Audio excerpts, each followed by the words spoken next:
American philosopher of the 20th century of much influence, Corliss Lemon said, "The intuition of free will gives us the truth," meaning we actually have always been gifted and given and granted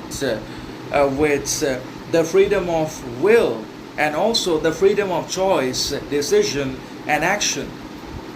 by the natural powers and superior authorities and moral governance of the world as well as the universe in one way or another, and that being God Himself. So God basically gives us, or He has principally and essentially given us all that we need and all that we require and all that we ever are going to need, not only to become relevant, important, significant, meaningful in our lives, but also to achieve prosperity, success, growth, and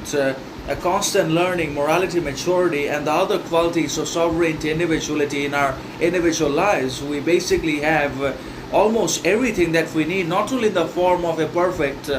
body, but also all the organs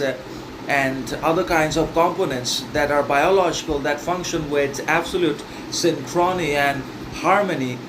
without even any complexity, difficulty, or effort, and make sure our continuous life and existence at all points in time, despite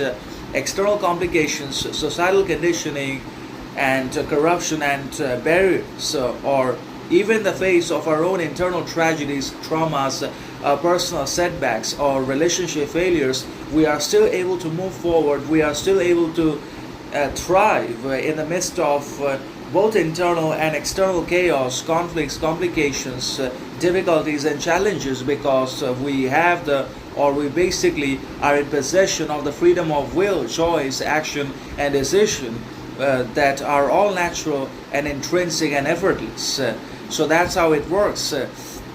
And not only can we focus on the development and emphasis of integrity, morality, character because of our inherent freedom of choice, freedom of will and action, but we can also basically attain and develop other sovereign and individual powers of basically morality, moderation, modesty, alongside friendships, relationships, and love, empathy, understanding, kindness. And all of that becomes possible because of our recognition and identification of our natural powers and abilities and virtues, such as the freedom of choice, the freedom of will, the freedom of action that requires us